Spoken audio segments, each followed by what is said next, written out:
Hi there, Kevin Furman here to talk about episode 15 in my Star Wars Clone Wars series on wisdom. And so, episode 15 is, well, it, like all others, right? It has this opening statement, and what I do is just talk about that in terms of leadership or just becoming maybe just a better person in general, but kind of wisdom, that whole realm of things. And I think it just gives me a cool framework to do it in. So if you're not a Star Wars fan, don't worry about it. It's not all about Star Wars. It's actually just about wisdom and all of that. So the opening statement for this one is arrogance diminishes wisdom. So I think that's fairly appropriate because we're talking about wisdom. So this is the first one that actually uses that word in the opening statement. So I think that's pretty cool.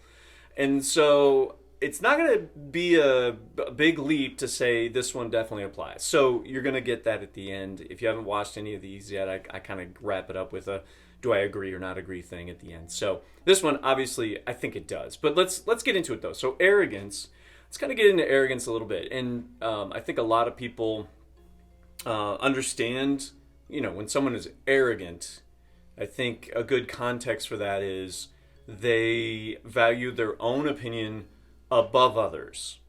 Their opinion is the most important opinion. Now, here's what I've learned and read about and heard people talk about is that leaders, great leaders, because there are not great leaders, but great leaders, check their arrogance, right? They are very careful to walk that line between believing in themselves and going too far where only their ideas are the ones worth listening to. And I think there's that line there of you've got to believe in what you know to be true and yet be open to new ideas.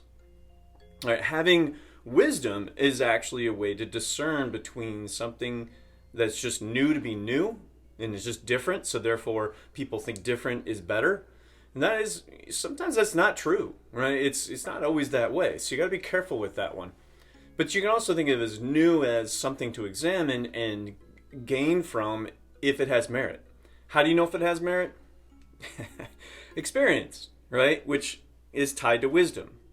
So this whole idea of arrogance, I think diminishing wisdom is a straight up, of course it does, right? I don't think there's really any question. And anybody that's ever studied anything about leadership or talked about it or read about it knows that that's one of the killers. People that complain about their bosses often talk about how they don't listen to them. And I think arrogance, one of the traits of arrogance, I guess, is not listening. So if you really are going to get down into the deep part of this, which I don't know if it needs a lot of depthness, but if you wanted to, one of the ways to not be arrogant is to listen. When you listen to someone else, you actually listen to see where their ideas are coming from and how much merit those ideas have, how well are they thought through. Maybe there's some information that you didn't know. And even though some leaders get caught in the trap of thinking they have to know everything and be the best at everything, although, being a good example is good, but you're a human being. You can't know everything. You can't have all the right answers all the time. And if you did, you would be one of the first in the history of the planet. So I think it'd be great to remember that even though you have to believe in yourself, and that kind of comes first to become a great leader, right, is to believe that you can be better and you can become a great leader of other people. You have to believe that. All right. You also have to believe in your belief system, meaning you have to have faith that your belief system, your values, if you will, and that's kind of the main word that I tend to use, that you have thought through your values. You actually know what's important to you and why. Why is it important? Not just what it is, but why is it important to you? Do you value honesty above friendship? Right? Or do you value friendship above honesty? And not that those have to be mutually exclusive, but, there are times when you got to be straightforward with somebody. And if you're a friend, where does that lie? Right? And it's a small example, but it's a way to kind of think about values, right? Sometimes you'll even have conflicting values where you'll think, but they're both important. What do I do? And to understand your value system to a level at which you just know ahead of time what values are more important gives you clarity, which gives you a lot of ability to make the decisions needed to be made, and therefore not coming from I know better, but just I've thought through what's important. And you can even think about not what's important to you, but what's important to the organization you're leading. What are the values that we hold in this organization? What are we all about? Right? And plenty of people talk about that. Mission statements get into that whole thing. But I think it gets beyond a mission statement, right? That you put up on a wall and everybody looks at it and goes, yeah, that's a great idea. And then they go about their day. Right? I think it's, if you really get into the values, what do we value here? What's important to us? How we go about doing things is just as important as what we do. Or maybe more. In fact, I would say many times probably more important. Right? We may not recognize it that way, but it is more important. Okay. So that line I was talking about earlier of arrogance, right, where you believe in yourself, you don't want to believe in yourself so much that everything else is negated. That is definitely in the arrogant camp. So you don't want to go that far. You want to actually kind of come to the point, like you want to come to the point where you're thinking, I know what's important. I've got a clear head on what's going on here. I'm gaining knowledge, and I'll get to that part in a moment. So I know how to discern between just a new, bright, flashy idea that just is new, so therefore it must be taken into consideration, and something that actually has merit, right? And sometimes that's the same. Sometimes those things overlap, right? So something's new and has merit. Sometimes it has merit, it's not even new. You just had forgotten, or somebody brought it to people's attention that hadn't heard it before. That doesn't make it, old doesn't necessarily mean bad, and new doesn't necessarily mean good. So being arrogant is to be able being arrogant is not being able to discern those. Being wise, right, having a wisdom approach is looking at all the options and saying what best suits our values.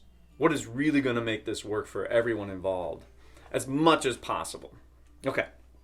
Now, I want to get to the other thing that I just alluded to, which is how do you avoid arrogance, right? So that whole frame. And again, listening is one of them.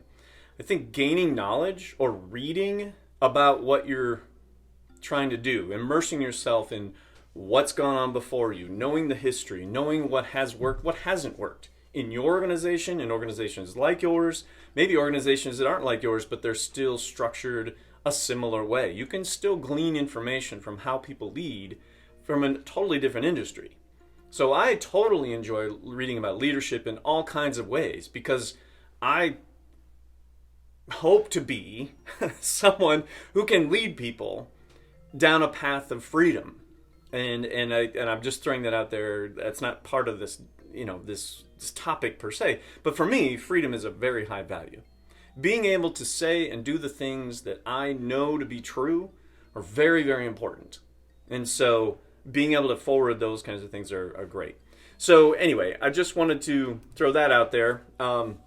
Also, I think not being arrogant has a lot to do with paying attention to other people. Right? That's part of listening, but actually paying attention to what's going on around you, knowing that it's not all good or bad. People are a package. Like being aware of where people are at, having a good sense of their value system, right? Why are they engaging in this project with you? What are they gaining out of it? And if it's just money, that's fine for some. That actually is a high enough value that's as far as it goes. For many people, that's a high value because we need money to exist in our society and the way we do things. But there's a higher value on influence, on making a difference, on doing great work that, money can be great at first, but it can wear off when you don't have those other factors. So you got to be careful about just thinking that, wait, they're getting paid, that's good enough, move on. Well, maybe, but it might be worth checking in to see if there's more there. There are certainly professions that lean themselves more towards people that have a kind of a mission to do a certain type of work, and so the money is not a high factor. And there's many that, it reflects that, right? There's not a lot of high money value in certain jobs, but people that do them find a lot of reward in actually helping other people in those industries. So there's that. The other side, another way to just not be arrogant is to consciously and consistently be inner focused, and not from a debilitating standpoint, but just checking yourself first. Where is this coming from? When you get upset at something, that will tell you a lot about who you are and what you value. When you don't care about something, that also tells you a lot about your values and who you are. So it's worthwhile, even if you know what I'm talking about, you've kind of, I've done a lot of that research and I've kind of thought about a lot of things. Yeah, that's great. That's an never ending process to uncover layers of what you are all about, and to really dig into who you are and where it all comes from. That's a never ending process. It's like a never ending onion with layers of things that you just keep going about, right? So there you go. So that's my idea. This is a high yes for me, for sure, on this one. And I just wanted to say that that's how it works. So thanks again for checking everything out. I appreciate it. Checking out episode 15, and I will see you next time.